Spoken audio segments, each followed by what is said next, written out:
लोग एक बार फिर इसराइली यरगमालियों के अहले खाना की हिमायत में जमा हो रहे हैं। इसराइल में जंगबंदी के मुआहिदे के मुतालबे में शिद्दत आ गई है ताकि यरगमालियों को रिहा किया जा सके। इस मुआहिदे के तहत बाकी यरगमालियों में से निस्फ पहले 60 दिनों में रिहा होंगे। इसराइल चंद माह कबल इसी तरह के मुआहिदे पर राजी हुआ था, मगर इस बार पहला रद्द अमल मनफी है। इसराइल का मौक़िफ़ है कि तमाम यरगमालियों को एक साथ रिहा किया जाए। I think his main goal is to make people forget October 7. मेरा ख्याल है कि इसका बुनियादी मकसद 7 अक्टूबर को भुला देना है और इसके लिए वो जानता है कि उसे यरगमालियों को वापस लाना होगा, जिंदा भी या मुर्दा। मेरा ख्याल है कि वो वक्त गुजारने की कोशिश कर रहा है और आखिर में एक मुआहिदा हो जाएगा। At the end, we will have a deal. इक़्तिदार से बाहर लोग जंग के खात्मे का मुतालबा कर रहे हैं। वज़ीर आज़म नेतन्याहू के सियासी इत्तेहाद में शामिल कुछ लोग जंग जारी रखने पर इसरार कर रहे हैं। उनकी ख्वाहिश है कि गजा के रिहायशियों को बेदखल करके वहां इसराइली आबाद किए जाएं। नेतन्याहू कई माह से कह रहे थे कि वो कोई ऐसा मुआहिदा नहीं मानेंगे जो जंग को मुस्तकिल खत्म करे। अब कहते हैं यही वाहिद मुआहिदा है जिस पर गौर करेंगे, मगर शर्त यह है कि तमाम यरगमाली एक साथ रिहा हों और वो गजा के मुस्तकबिल में फलस्तीनी अथॉरिटी को कोई किरदार ना दिया जाए। बाज हल्के सवाल कर रहे हैं कि आया नेतन्याहू वाकई मुआहिदा चाहते हैं या उसे सिर्फ नाकाम बनाना मकसद है। हमास का हर शख्स अपना हथियार रख दे बहुत अच्छा, लेकिन ऐसा होने वाला नहीं। अगर आप ये इंतज़ार करेंगे कि गज़ा का हर शख्स अपने हथियार रख दे तो इसे 100 साल लगेंगे। यरगमाली कभी घर वापस नहीं आएंगे और ना ही हमें कभी ये जंग ख़त्म होती दिखाई देगी। मेरा ख्याल है और बहुत से दूसरे माहिरीन भी मानते हैं कि इसराइल के पास गजा के खिलाफ जंग के कुछ खुफिया मकासद भी हो सकते हैं, यरगमालियों के मसले से हटकर। यह वो बात है जिसका जिक्र इसराइली और अमरीकी रहनुमा कई बार कर चुके हैं और इसका ताल्लुक गजा से फ़लस्तीनियों का नस्ली सफाया है, उनको वहाँ से बेदखल करना है। पिछली बार जब नेतन्याहू को इस तरह के मुआहिदे की पेशकश हुई तो उन्होंने इसका पहला हिस्सा मान लिया और कुछ यरगमालियों को वापस ले आए, लेकिन फिर जंग के मुस्तकिल खात्मे पर होने वाली बातचीत को खत्म कर दिया। वो ये तनाज़ा कैसे खत्म करेंगे, ये अब भी एक राज है। वो बार बार कहते हैं कि फौजी दबाव काम कर रहा है। सवाल ये है कि क्या ये दबाव मतलूबा मुआहिदे के लिए है या हमास की मुकम्मल शिकस्त के लिए। एक रास्ता मुज़ाकरात की तरफ जाता है, दूसरा फौजी कब्जे की तरफ, जिसकी कीमत ना ज्यादा इसराइली देने को तैयार हैं, ना वो कब्जा चाहते हैं। I'm proud to be the first Pakistani and Punjabi elected to the Queensland Parliament. I am proud to speak 3 languages of my family and ancestors, Urdu, Punjabi and Hindi.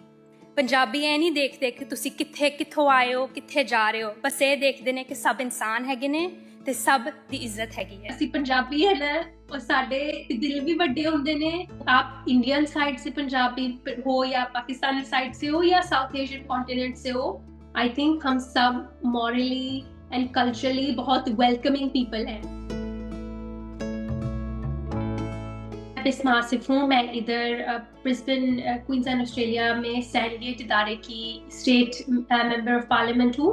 मेरा इधर लेट अक्टूबर में इलेक्शन हुआ था, तो मैं first term MP हूँ। लेकिन मेरे जो मामा पापा हैं, मेरी छोटी बहन के साथ हम लोग लाहौर से इधर ऑस्ट्रेलिया में आए थे 2004 में। मैं 8 इयर्स की थी जब हम यहाँ शिफ्ट हुए। हम इतनी ज़्यादा इंग्लिश नहीं बोलते थे क्योंकि काफ़ी छोटे थे, तो वो पूरी की पूरी सीखनी पड़ी। और मामा का ये भी फोकस था कि घर पे आपने इंग्लिश नहीं बोलनी, घर पे उर्दू या पंजाबी दादों के साथ जो हम बोलते हैं वो ही बोलनी है, तो इंग्लिश आप स्कूल में सीख ही लोगे। मेरे दिल में भी ये ख्वाहिश है कि मैं एक ऐसा मुस्तकबिल देखूं जहां हम सबको बेहतर जिंदगी बनाने का मौका मिले। मेरी जो फर्स्ट स्पीच थी वो मैंने खुद ही लिखी अपनी। मेरी 20 मिनट्स आपको मेडन स्पीच के लिए मिलते हैं, जो मैंने इनकॉर्पोरेट स्पेसिफिकली उर्दू और पंजाबी मैंने इसलिए इनकॉर्पोरेट की क्योंकि वो मेरी आइडेंटिटी के बहुत बड़ा हिस्सा है। मैं ये मुझे और मुझे इससे फख्र है कि मैं ऐसे बिलोंग करती हूँ, तो मुझे उन रूट से भी इन टच रहना था। इसलिए मैंने थोड़ा सा पार्ट डेडिकेट किया कि मैं अपने रूट्स को एक एक्नॉलेजमेंट दे सकूं, क्योंकि मैं जहाँ से आई हूँ और जो मेरे लाइफ एक्सपीरियंसेस हैं, जो मैंने सीखा अपनी ज़िंदगी के अंदर, उसके बगैर मैं इधर नहीं पहुँच सकती थी। जब आपको एक ऐसा इम्पैक्ट होता है, आप जब लोगों से बात कर रहे होते हो, उनकी प्रॉब्लम सुनना और उनकी अगर आप मदद कर सकते हो, छोटी सी मदद भी अगर आप कर सकते हो, तो उसमें जो फीलिंग आती है, I can't describe that feeling. सबके जिंदगी के अंदर एक 1% चेंज, पॉजिटिव चेंज भी ला सकती हूँ, तो मुझे लगता है कि मेरा मकसद पूरा हो गया। तो 2016 में यहाँ पे फेडरल इलेक्शन हुआ था। मैं उस वक्त 19 साल की थी, तो मेरे ये वहमो गुमान में भी नहीं था कि आई विल रन या आई विल बिकम NMP, और जिसके लिए मैं कैंपेन कर रही थी वो सक्सेसफुल हुआ था। तो उसके थ्रू ही फिर मुझे यहाँ पे जॉब मिली। जो बिफोर बीइंग अ पॉलिटिशियन मैं जो जॉब करी थी वो वाज इन पब्लिक पॉलिसी। बुजुर्गों के साथ निगलेक्ट जो थी बिहेवियर हो रहा था, तो उसके लिए मैंने फिर गवर्नमेंट में जॉब शुरू की। मेरी नेक्स्ट जॉब थी वो ये था कि हमारे जो वेदर दैट्स पाकिस्तानी इंडियन सब कॉन्टिनेंट, हमारे जो मल्टी कल्चरल बैकग्राउंड्स हैं, उन लोगों को पता नहीं है कि वो सर्विसेज कैसे, गवर्नमेंट सर्विसेज कैसे यूज कर सकते हैं। लेकिन जो मेरे लोकल MP थे वो यहाँ पे रिटायर हो रहे थे, तो उनको मैं काफी अर्से से जानती थी। उन्होंने फिर मुझे अप्रोच किया कि बिस्मा आप चाहोगी कि आप मतलब टिकट आपको मिले, तो फिर मैंने सोचा व्हाई नॉट। फिर मैंने उनको जब हाँ की, उसके बाद से फिर मेरा कैंपेन शुरू हुआ। उस दौरान मैंने इन अक्टूबर में 9000 डोज, तो लोगों के घर जाके मैंने उनको दस्तक दी और अपना विजन कहा कि मैं ये चाहती हूँ हमारी कम्युनिटी में ये हो। शुक्र अल्लाह कि मुझे इतनी सपोर्ट मिली कि मैं उस आगे पहुंच सकी, और लोगों ने ये सिर्फ दरवाजा नहीं बंद कर दिया कि देख के कि मैं कैसी लगती हूँ या नहीं। उन लोगों ने मेरी बातें सुनी और उनको क्रेडिबल लगी, तभी उन्होंने मुझे वोट दिया। लेकिन सारा अच्छा बुरा तो हर सोसाइटी में होता है कि अगर ਤੁਹਾਨੂੰ लगता है कि ਤੁਹਾਡੀ कम्युनिटी च कुछ नहीं सही हैगा, ते हक नाल बोलो, अपना हक लेना सीखो, क्योंकि अगर तुसी नहीं लड़ोगे तो कोई नहीं आएगा ਤੁਹਾਡੇ ਲਈ।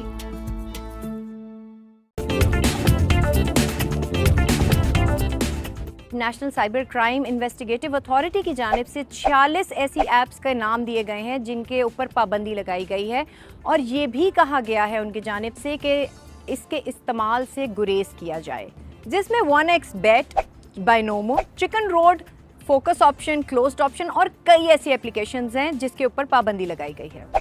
पाकिस्तान के कॉन्स्टिट्यूशन के मुताबिक जुआ खेलना और ऑनलाइन बेटिंग ऐप्स या फिर ऑनलाइन गैम्बलिंग करना कानूनन जुर्म है।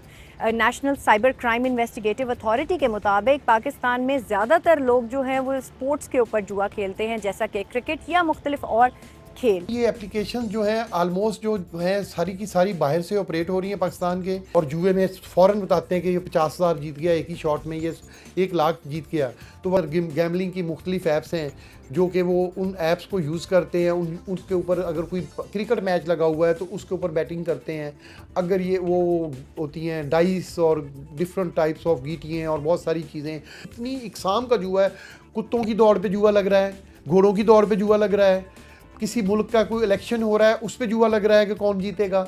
मतलब कहने का कि इन लोगों का बस चले तो ये हर चीज़ पे जुआ खेले। PTA की जानिब से नेशनल असेंबली में एक लिस्ट जमा कराई गई जिसमें तकरीबन 184 ऐसी ऐप्स के नाम थे जिनके बारे में कहा गया कि इन पे पाबंदी लगाई गई है, क्योंकि नौजवान की बड़ी तादाद इनका इस्तेमाल करते हुए माली नुकसान का शिकार है। और लार्ज स्केल इंक्वायरी मैंने इनिशिएट की हुई है। आप आने वाले दिनों में देखेंगे कि इस तरह के जितने भी गंदे लोग हैं जो कि गंदी कार्रवाई करते हैं, बच्चों को गलत तरगीब देते हैं, एजुकेशन के खिलाफ है, इन तमाम को हम गिरफ्तार करेंगे इंशाल्लाह। NCCIA के मुताबिक तमाम वो यूट्यूबर्स, इन्फ्लुएंसर्स और वो शहरी जो इन ऑनलाइन ऐप्स का इस्तेमाल करते हैं उनके खिलाफ क्रैकडाउन किया जा रहा है और कानून के मुताबिक कार्रवाई भी की जाएगी।